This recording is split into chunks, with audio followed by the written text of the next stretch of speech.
I let you in. How do you define horror? For some, it's the slow build-up that simmers to a boiling point before crashing down with a jump scare. For others, it's more of a patient, atmospheric discomfort with creepy imagery and moody production design.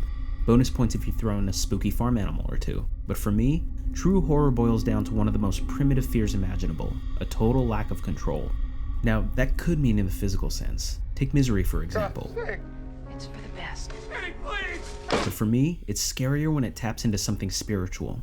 If depicted correctly, losing power over your own fate is one of the most terrifying concepts you can illustrate.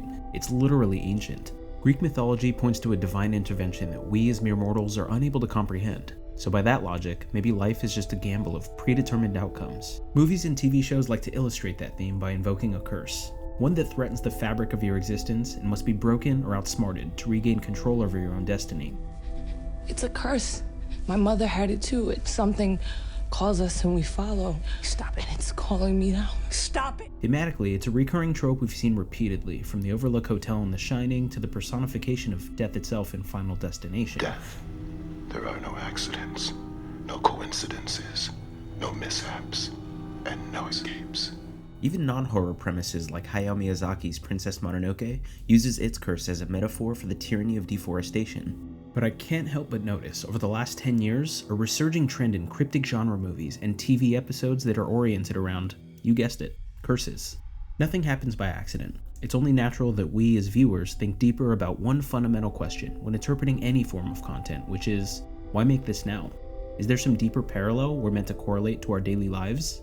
This newfound renaissance kicked off at the Cannes Film Festival in 2014 when a low-budget Marvel emerged in a thriving independent scene. It Follows was an indie horror gem about a death curse transmitted through sex that's far from the first film to create one, but it takes an artistically elevated approach to its depiction of said curse. With a strange, dreamlike mysticism that almost feels cosmic in nature, the It Follows still to this day remains a complete mystery. Kind of like the inexplicable poltergeist of the Overlook Hotel, this curse doesn't go out of its way to explain itself. The ambiguity is a design choice that almost dares you to peel these layers back for yourself. Even David Robert Mitchell is cagey about its intended meaning. I don't want it to... I like the idea that it could be more than one thing, and I think depending on who watches it, I've heard many different interpretations of it. This crafty, lo-fi genre movie shook audiences with its unnerving subject matter. The idea of an unexplained, unstoppable curse that slowly stalks you to the ends of the earth reinforces the mythological belief that fate is the one thing you can't outrun. Coupled with interpretations about the entity being an allegory for the nature of sexual trauma, it's easy to see that this movie was ahead of the curve on social issues that were just starting to come to light.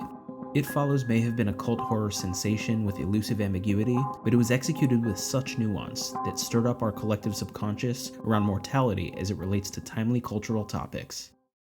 This sparked a new age in modern storytelling that began using curses as a plot device to explore urgent social themes. Most recently is The Iron Claw, a deeply moving portrait of a prominent wrestling dynasty who were confronted with the devastating fallout of an alleged family curse.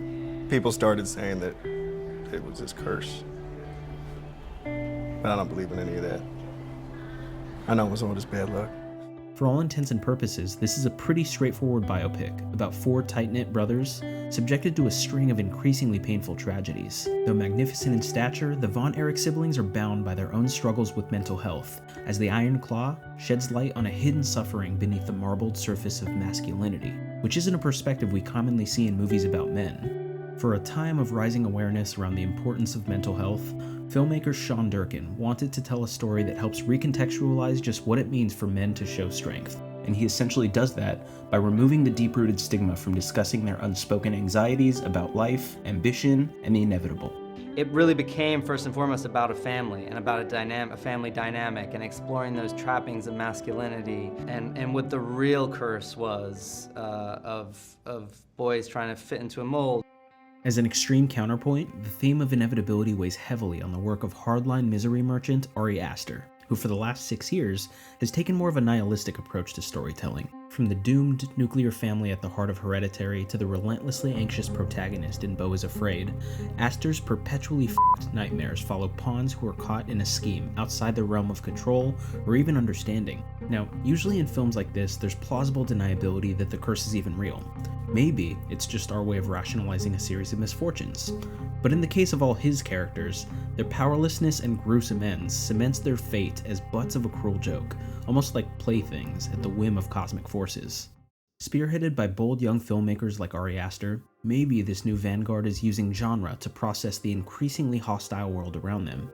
Think of Danny and Michael Philippous's Talk to Me, a horror movie about wayward teens playing a party game with a cursed hand that comes with sinister consequences. It's a flat-out scary movie, but it's also a salient metaphor for addiction, in a time when drug abuse has never been a more pressing threat for young people.